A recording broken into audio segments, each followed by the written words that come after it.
New York, but you can't take New York out of Alan. I believe it. Please put your hands together for the honest cheat, Alan Leeds.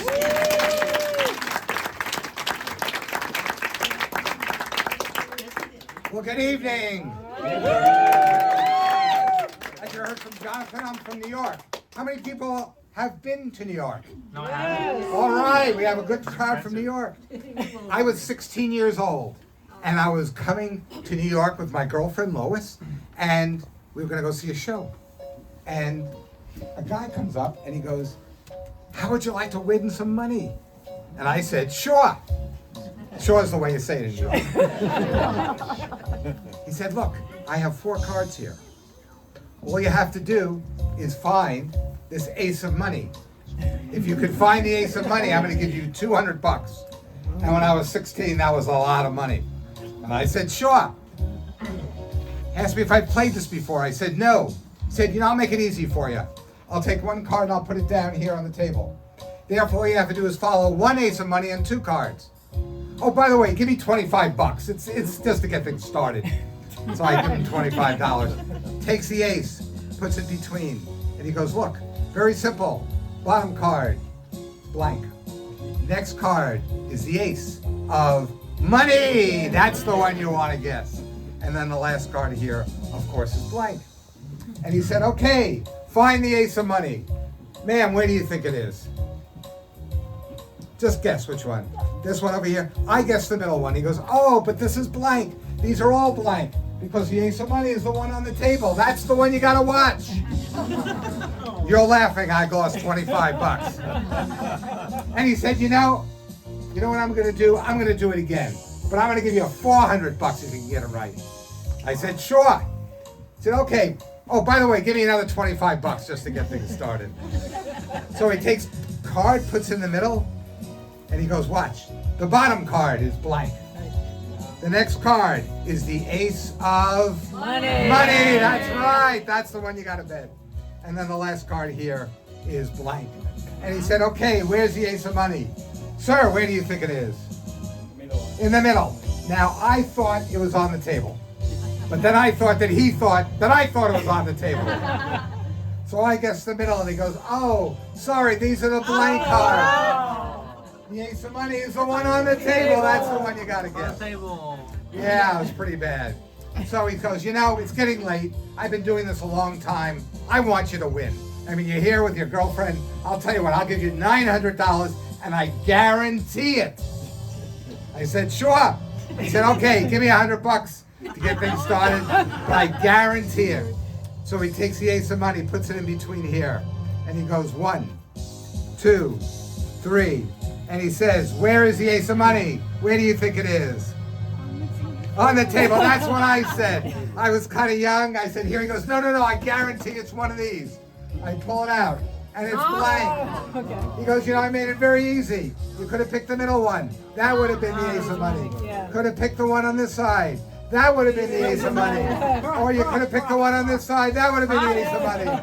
Because what he was using is 3 aces of money and only 1 blank card. Thank you. So I turned to see my girlfriend. And guess what? The cards were gone. He was gone. But more important, what else was gone? Money. My money. So when you see a guy like me from New York, don't try to cheat a cheater. Thank you.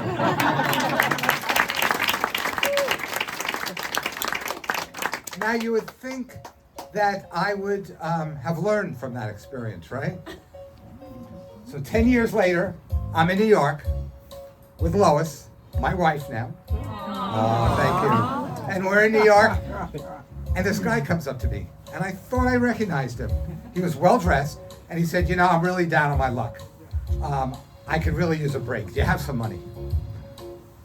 And I said, "Well," I looked at my wife, and she said, like that, and I said, "Okay." So I pull out my wallet, I take my last bill, and I give it to him. And all of a sudden, he smiled, and he gave me a hug. And then he left, and he said, "Thank you very much."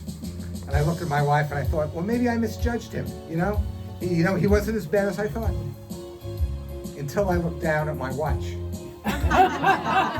You're ahead of me. So I looked down at my watch, and somehow he had taken my watch off. And I thought, my God, where did it go?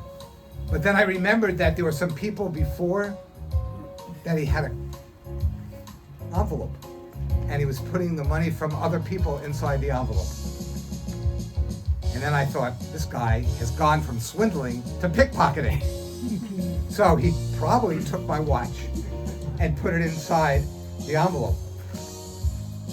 And then I remembered that morning, I had my ring. And I had put it on. And what he probably did is he took the ring and he slid it off.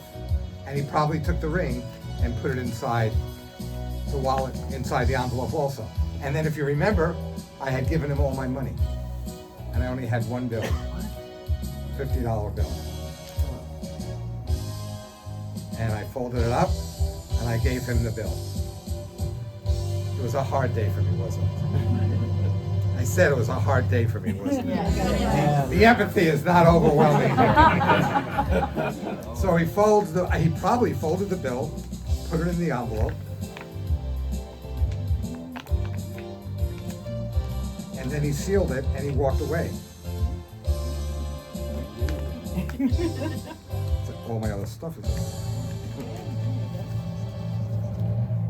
And I thought, my God, this is a bad day.